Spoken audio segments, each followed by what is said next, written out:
तो दोस्तों, मैंने पिछले वीडियो में यूएन रिप के बारे में चर्चा की है। तो अगर आप लोगों ने उस वीडियो को नहीं देखे हैं तो जाकर उस वीडियो को देख सकते हैं। मैंने यूएन रिप के बारे में बताई है। यूएन रिप क्या है, उसे क्यों बनाया गया है और यूएन रिप के पूरा नाम को हिंदी और इंग्लिश दोनों में समझाई हूँ। आप जाकर उस वीडियो को देख सकते हैं और इस वीडियो में हम आज समझेंगे यूएन रिप के अनुच्छेदों को, आर्टिकलों को। अगर दोस्तों किसी व्यक्ति या किसी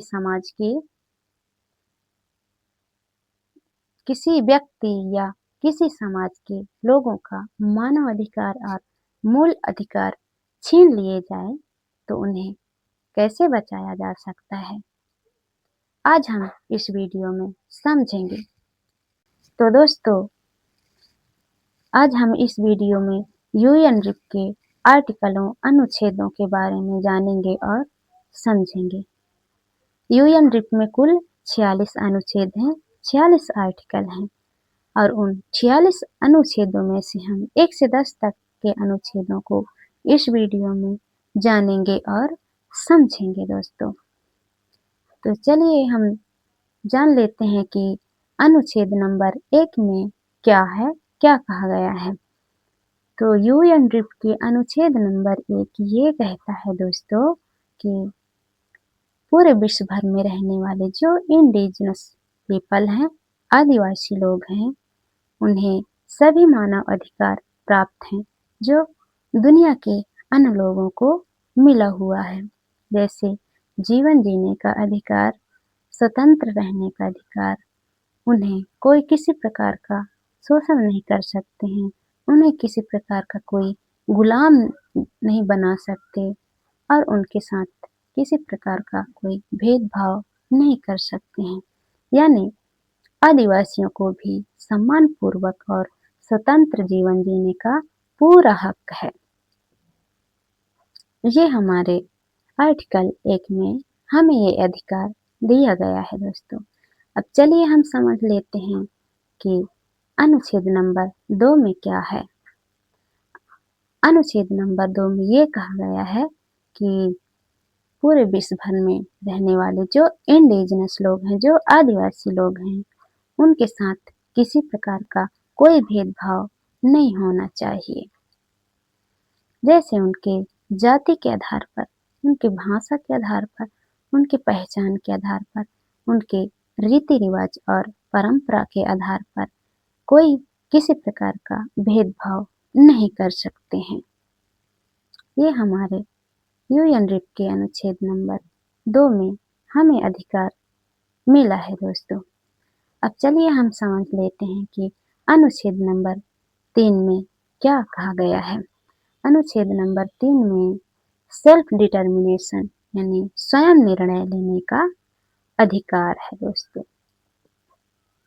जैसे पूरे विश्व भर में रहने वाले आदिवासी लोगों को अपने जीवन को कैसे जीना है, अपने समाज का विकास कैसे करना है, अपनी राजनीतिक व्यवस्था को कैसे चलाना है, अपने आर्थिक विकास यानी अपनी आमदनी को कैसे बढ़ाना है, इन सभी के बारे में निर्णय लेने का पूरा अधिकार है। इन सब में किसी को कोई हस्तक्षेप करने का कोई हक नहीं है दोस्तों। ये हमें अंतर्राष्ट्रीय स्तर पर हमें ये अधिकार मिला हुआ है। अब चलिए समझ लेते हैं अनुच्छेद नंबर 4। अनुच्छेद नंबर 4 क्या कहता है। अनुच्छेद नंबर 4 ये कहता है दोस्तों कि पूरे विश्व भर में रहने वाले जो इंडिजिनस लोग हैं, जो आदिवासी लोग हैं, उन्हें सेल्फ गवर्नमेंट यानी स्वयं शासन करने का अधिकार। जो आदिवासी लोग हैं अपने क्षेत्र में, अपने एरिया में स्वशासन व्यवस्था को चला सकते हैं, चाहे अपने रूढ़ी परंपरा से चलाएं या संवैधानिक तरीके से चलाएं। वे अपने एरिया में स्वशासन व्यवस्था को चलाने का ने शासन व्यवस्था को चलाने का पूरा अधिकार है। अब चलो हम बात कर लेते हैं अनुच्छेद नंबर 5। अनुच्छेद नंबर 5 ये कहता है दोस्तों कि आदिवासियों को अपनी संस्थाओं को बनाए रखने का पूरा अधिकार है। यानी आदिवासी समुदाय है, उन्हें अपने राजनीतिक संस्थान यानी राजनीतिक कार्यालय, सामाजिक संस्थान जैसे शिक्षण संस्थान या सांस्कृतिक संस्थान इन्हें खोल सकते हैं, बना सकते हैं और अपने समाज को संस्कृति और शिक्षा दे सकते हैं।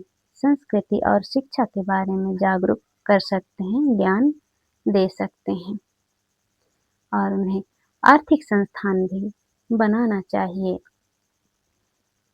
और अपने यूएनडीपी के अनुच्छेद नंबर 6 ये कहता है दोस्तों कि आदिवासियों को नागरिकता का अधिकार है। यानी किसी भी देश में रहने वाले जो आदिवासी लोग हैं, उन्हें अपने देश की नागरिकता प्राप्त करने का पूरा अधिकार है। उन्हें नागरिकता से उन्हें अपने देश की नागरिक होने से कोई वंचित नहीं कर सकता है। और अनुच्छेद नंबर 7 ये कहता है कि आदिवासियों को जीवन और सुरक्षा का अधिकार है। यानी नंबर 7 ये कहता है दोस्तों कि आदिवासियों को भी जीवन जीने और सुरक्षित रहने का पूरा अधिकार है। उनके साथ किसी प्रकार का नरसंहार या उनके साथ किसी प्रकार का हिंसा नहीं कर सकते। या जितने भी देश में इंडिजिनस पीपल रहते हैं, उनके साथ किसी प्रकार का नरसंहार या हिंसा नहीं होनी चाहिए। ये अधिकार हमें अनुच्छेद नंबर 7 में मिला हुआ है दोस्तों। तो दोस्तों अनुच्छेद नंबर 8 ये कहता है कि जबरन समावेशन और आदिवासियों की सांस्कृतिक विनाश से सुरक्षा का अधिकार मिला हुआ है। यानी विश्व भर में रहने वाले जो आदिवासी समाज है, जो आदिवासी समुदाय है, उनकी संस्कृति, उनकी पहचान, उनकी रीति रिवाज, परंपराओं को नष्ट करने का प्रयास नहीं किया जा सकता है, ना ही उन्हें किसी दूसरे धर्म में जबरन मिलाने का प्रयास नहीं किया जा सकता है। और अगर किसी भी धार्मिक संस्थानों के द्वारा आदिवासी समाज के लोगों को जबरन किसी धर्म में मिलाने का प्रयास किया जाता है, तो वहाँ की सरकार की जिम्मेदारी बनती है कि इस प्रकार की घटनाओं को वो रोके। तो ये अधिकार हमें अंतर्राष्ट्रीय स्तर पर प्राप्त हुआ है दोस्तों। यही है अनुच्छेद 8। चलिए दोस्तों हम यूएनडीपी के अनुच्छेद नंबर 9 में क्या कहा गया है उसे भी देख लेते हैं। अनुच्छेद 9 में ये कहा गया है कि आदिवासी समुदाय को सदस्यता का अधिकार है। यानी पूरे विश्व भर में रहने वाले जो आदिवासी लोग हैं, जो इंडिजिनस पीपल हैं, उन्हें अपने समुदाय का, अपने समाज का सदस्य बने रहने का पूरा अधिकार है। उन्हें उनके समुदाय से कोई अलग नहीं कर सकता है। यह अधिकार हमें अनुच्छेद नंबर 9 में मिला हुआ है। तो चलिए दोस्तों हम यूएनडीपी के आर्टिकल 10 को भी जान लेते हैं। 10 में ये कहा गया है कि आदिवासियों को जबरन विस्थापन से सुरक्षा का अधिकार है।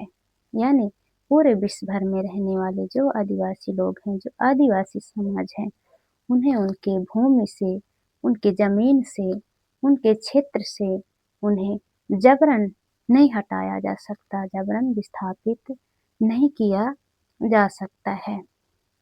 यदि कोई ज़रूरी काम ही उनके क्षेत्र में पड़ जाए तो उन्हें उनकी सहमति लेकर और उन्हें उचित मुआवजा देकर ही उसकी ज़मीन को ले सकते हैं। और अगर वो नहीं चाहते हैं तो उन्हें जबरन उनकी ज़मीन से नहीं हटाया जा सकता है।